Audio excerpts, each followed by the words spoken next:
Hi, I'm Glenn, bringing you another video of more Steelers content. This past week, the Cincinnati Bengals and Pittsburgh Steelers played in a very intense game, coming down to one final field goal. In this video, I'll review the Steelers play, mainly reviewing the offensive performance, going about the issues of third down and situational football, and then talk about how to improve in these situations that certain players can do.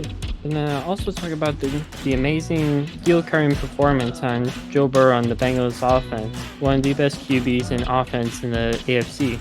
So with that, let's get straight into the video. This past Sunday, the Pittsburgh Steelers beat the Cincinnati Bengals 23-20, thanks to the leg of Chris Boswell or the Wizard of Oz. But even though the Steelers won, there was issues during the game. Mainly, these came down to the offensive production. Quarterback Mitch Trubisky went 21 for 38 for 194 yards and 1 touchdown. And Najee Harris only got 10 carries for 23 yards. The leading rusher on the Steelers was Chase Claypool with 36 yards on 6 carries, thanks to the jet sweeps the Steelers run in the Matt Canada offense. So the Steelers only rushed for a little over 70 yards with a few scrambles by Mitch Trubisky too. The worst part of this offense is the situational football was very poor. Steelers only converted on third down 4 of 15 times. This put the Steelers 27th through week 1 already of this season. Last year, the Steelers were 17th on third down conversions, converting 39% of the time. But comparing that to this year, that's about 26% from this past week. When looking back on the film, it was an all-around effort. Some plays were on Trubisky, a bad decision, scrambling when you aren't supposed to scramble, taking a shot downfield when you should be looking elsewhere, and some were just on the play calling. It was just a bad play. It was just bad decision at Canada's part, and also had to do with before third down, versus second down. You weren't setting up for good position for a conversion on third down. When looking back on the game, the Steelers only had third and short, so I put it as like third and plus 5 yards. They had third and long 6 of the 15 times. So that's third and 6, third and 7, third and 8, all that. And the Steelers they didn't convert on third and long plays. So those were already 6 shots that were ruined before they even made a play call on third down. With this issue, it will just have to be solved in meetings and practice and preparation going into this coming week against the New England Patriots. The Steelers will just have to game plan around this. The issues of the offense weren't that they weren't taking shots downfield. They took 8, but there wasn't very much intermediate plays or medium plays. It was mostly just short pass or long pass. It just really came down to that. And when you do that, it doesn't set you up very well. You gotta get yourself to a good third and short. And when your run game is when your star running back is only getting you about 2.3 yards per carry, it doesn't help you out. You gotta get him more involved. You gotta get Najee a lot more carries. You gotta make sure he's pounding the ball down the defense's throat. If they can get around 3 or 4 yards a carry from Najee. Offensive line run blocking, they have to do better. They have to set up their double team blocks a lot better. And I also had to do with Bengals defensive line. They had a really good defensive tackle in BJ Reader, who was just a game wrecker on run plays. He was making great plays, holding up the interior of the Steelers offensive line. He had this great play against them on in the red zone. He somehow just stayed balanced during his blocks, and he got right back up and tackled Najee for maybe a one or 2 yard gain. He was just playing out the hook for that defense. And this was a main cause for the Steelers going one dimensional and causing them have to throw the ball. Cause Trubisky, like I said, to throw the ball 38 times. And so the Steelers offense just turned one dimensional. And by only focusing on the pass game, it just didn't give Najee opportunities. You have to infuse Najee into the game plans more, give him the ball a lot more. Coaches and teammates will have to talk through this in this week of meetings and figure out a new plan, because Steelers aren't going to win games like this every week. It's going to be an all-around effort from all sides of the football.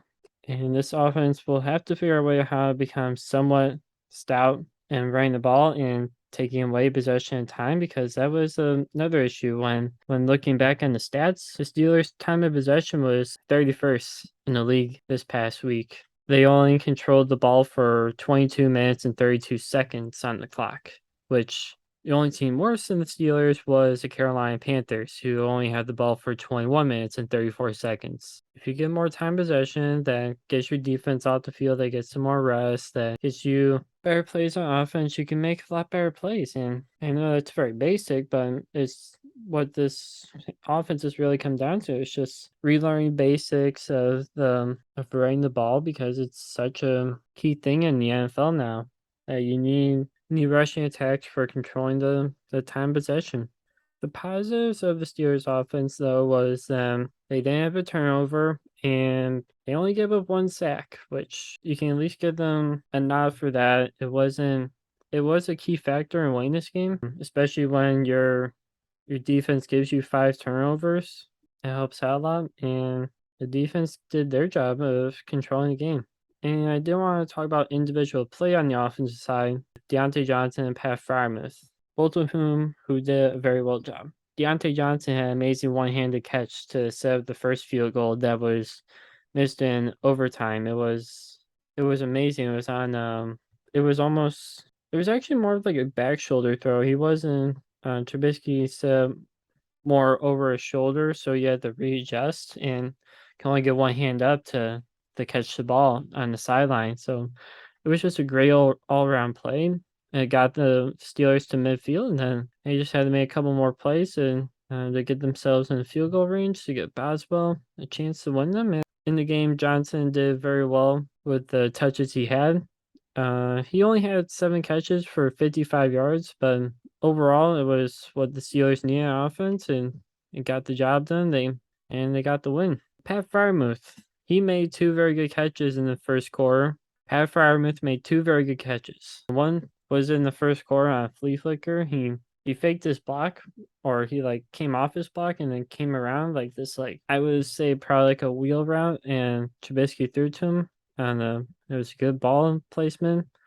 Gave Freiermuth a catch. It was about a 30 or 40-yard gain, so great play by him. And then the second one was on a Trubisky scramble on the free play Pat Freiermuth made. And it was a great play. You know, on scramble drills, it's mainly about finding open space. Freiermuth did that. Trubisky found him over the middle, and he made a great catch. He got like at least 5 to 10 extra yards after that. And when I think about it, it's just so it must be so big to him, because when I think of him in overtime, I think about the fumble he had against the Lions in the last play of that overtime where he fumbled. And you know, I wasn't gonna overreact, but it just stunk because he had been doing so good up to that point last season, and then he made that fumble. So it's great to see him make a great rebound, making that clutch catch.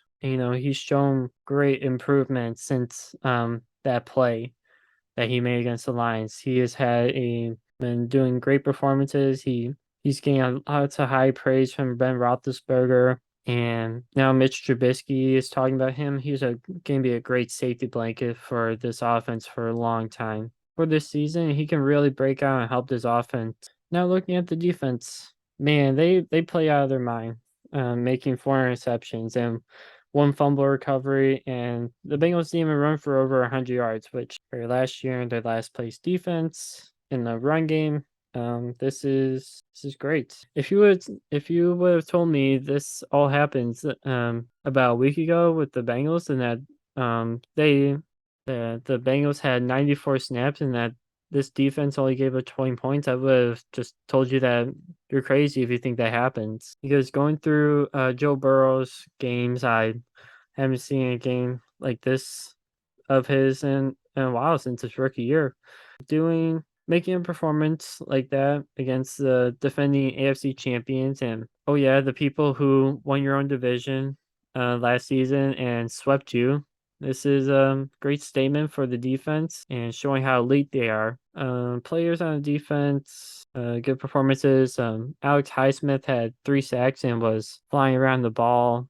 Larry Ogunjobi was great in the run game and did other things like shedding blocks and not giving up on the ground game. In the secondary, Minka Fitzpatrick probably had his best game as a Steeler with the pick six to start the game, making 14 tackles and clutch jump on the PAT block to send the game into overtime. He also won the AFC Defensive Player of the Week this season.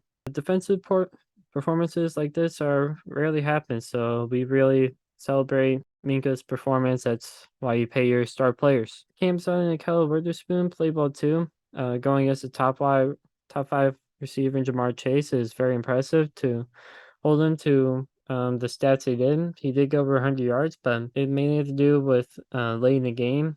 They early on had pretty much shut him down, but that's just what happens, and holding him to those kind of stats is great, and it's very impressive by those two. TJ Watt was a game record too, batting down balls and getting an interception. I'll talk about his injury later on in this video, but the defense did eventually let the Bengals back in, but it was a great all around game from them. It almost reminds me of the last year's opener against Buffalo Bills when the Steelers upset them. Cam Hayward, he got sacked too and got a couple pressures on Joe Burrow, and there he had the fumble recovery, which should have counted as an I-team, but for some reason it doesn't. But this team showed great resilience overall in doing it on the road against an AFC opponent. But with the loss of TJ Watt, he did tear a pec, but it was a partial injury, so he should be. The estimation was that TJ Watt would be out for only about 6 weeks based off previous history. And you can't replace TJ Watt. He's a defending defensive player of the year. He tied the sack record last season. Steelers will need to find production from Lake Reed and need to pressure QB in other ways, such as blitzing more, because past few seasons the Steelers have only really needed a 4-man rush. They'll need to focus on more blitzes, gain pressure in other ways from, let's say, Arthur Millette, middle linebacker blitzes with Devin Bush more, finding more edge pressure. They also need better secondary coverage with Minka Fitzpatrick, Kel Witherspoon, Levi Wallace, and Cam Sutton. They'll have to pick up their game. They did very well this past week against. I think the Steelers will be fine for a few weeks without TJ Watt. They'll just need him late in the season for that late push in November and December. The Steelers will need will need better offensive performances to control the ball so the defense can get a break too. For week 1, I will gladly take this win over the Bengals. I didn't really know what to expect going into this game. I had the Steelers in my predictions losing. I didn't really know how they will look. I didn't know if the offense would really do that well, and they did all right, but they could always do better. But yeah, the team overall looks good, and I can't wait for the rest of the season. But if you enjoy this Steelers content, please like and subscribe for more Steelers content, and tell me your thoughts on the Steelers Week 1 performance and how the team will do the rest of the season. Thank you for watching, and I'll see you next time. Make sure to stay classy, Steeler Nation.